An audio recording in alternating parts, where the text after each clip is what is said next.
Right, stop. Listen. Thing. Computers closed.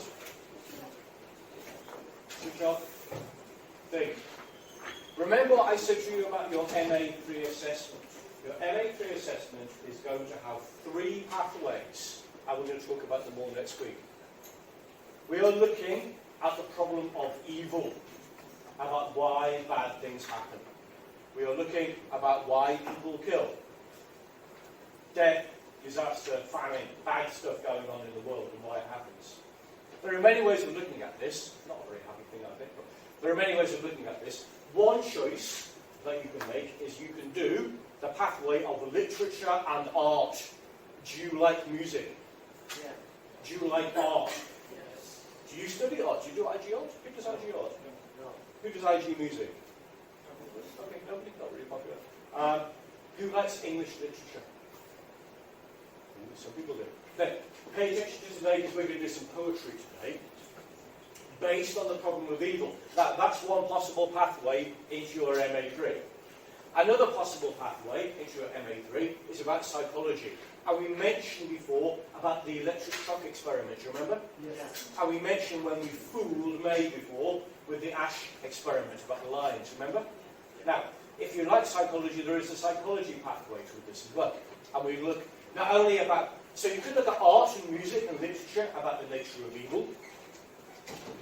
Lots of movies about this, lots of art, lots of music about this, lots of poetry. We could look at psychology. We could look at it from the point of view of your mind. Why do some human beings think bad thoughts? Why do some people... Do you remember the photograph we had about the people who worked in the death camps? Yeah? Why can normal people do evil things? Maybe that's in our mind. If you're interested in psychology, you can take that pathway. Who's interested in history and social sciences? You are? There's another pathway you can take. And we need to look at the history of evil. Because I just mentioned the Holocaust, didn't I? And I mentioned the James Bludgeon murder. But there are many other famous examples of really bad things that happened, happening now today, and is happening in the recent past around the world.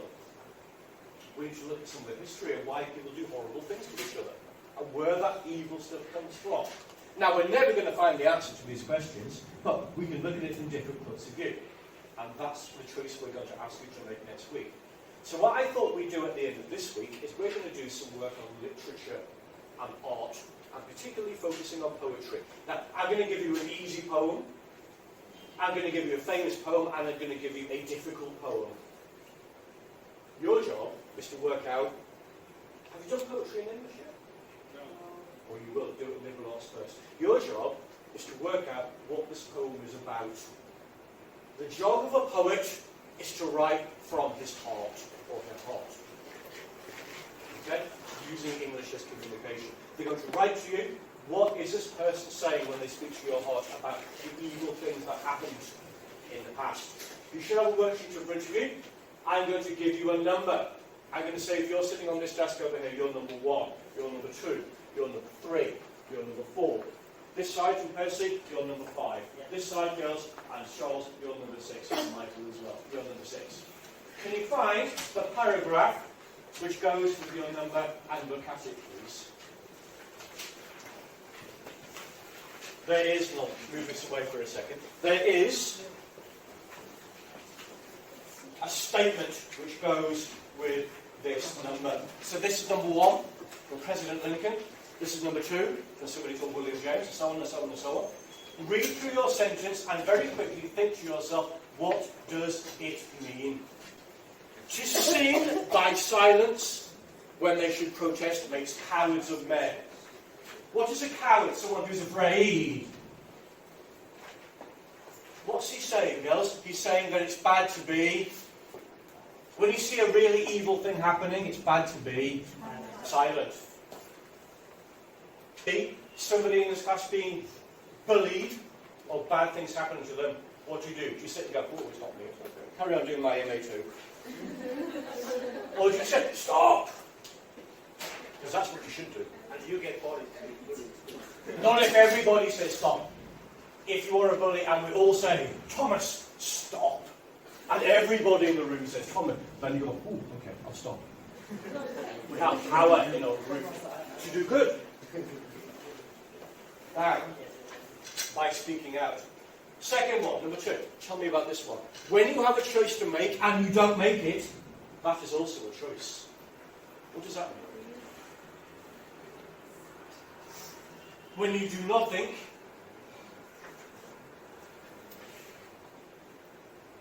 is that good or bad? Sometimes. Well, it's a choice. Choosing to do nothing when you see an evil thing happening is a choice.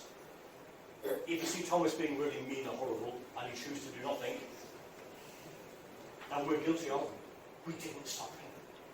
We didn't stop him. Okay, think about that. Who's doing number 3? Number 3. Aha, it's you guys.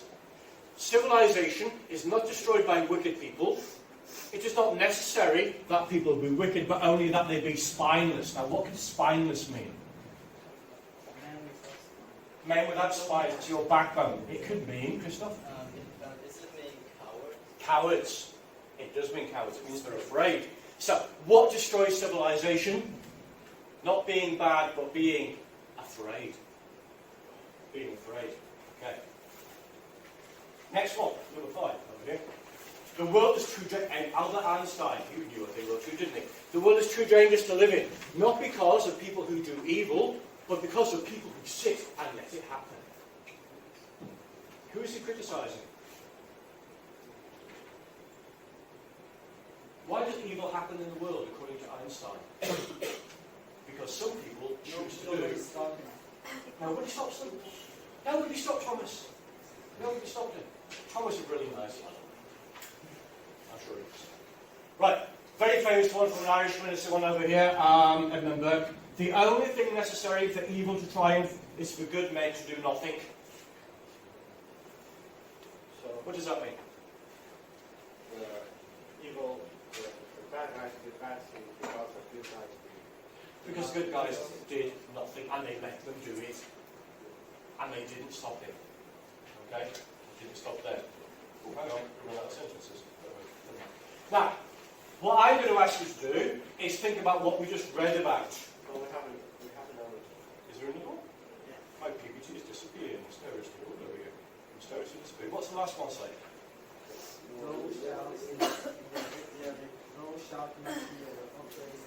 Ah, what does that mean? Thou shalt not be a bystander. What does that mean?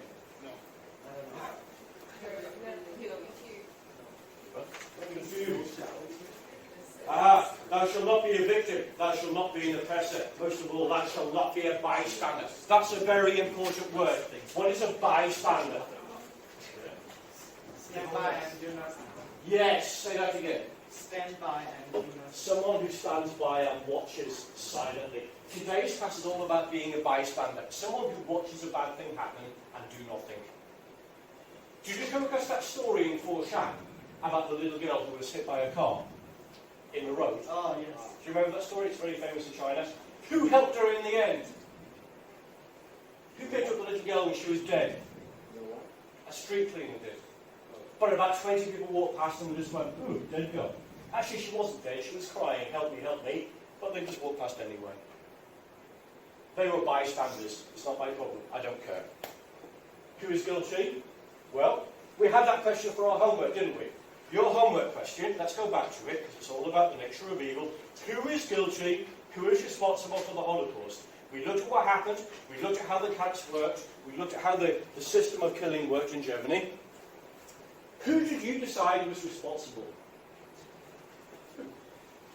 When you stood over there, most people said it was Hitler. Hitler did it, except he didn't, did he? He didn't kill anybody. He just had the idea and the leadership. Who thought it might be the German people?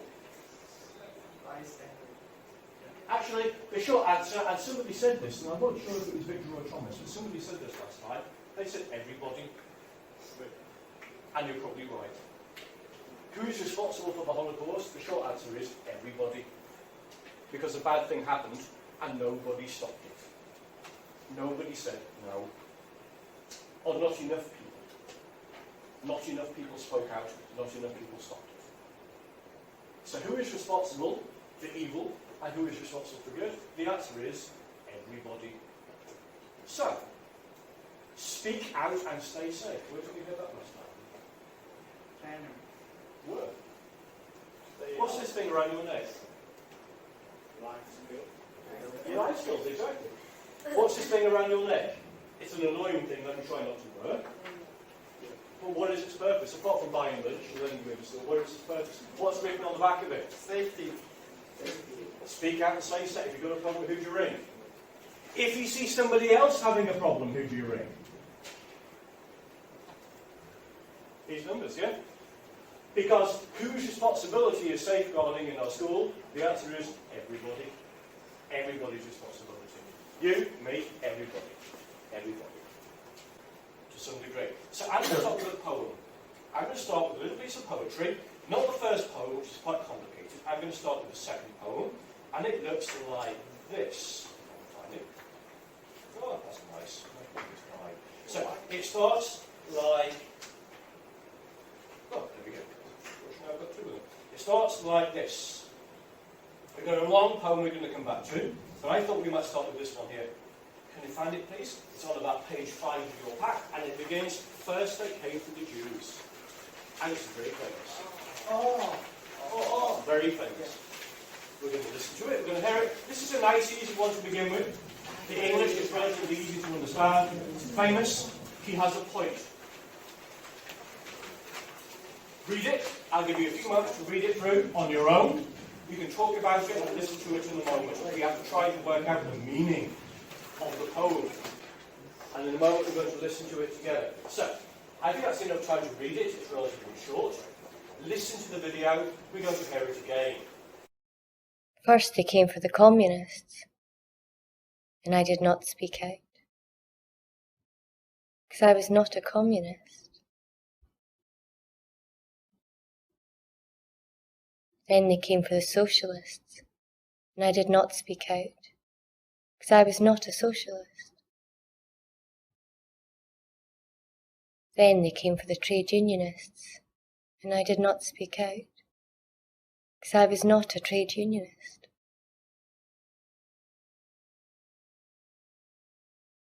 Then they came for the Jews, and I did not speak out, because I was not a Jew.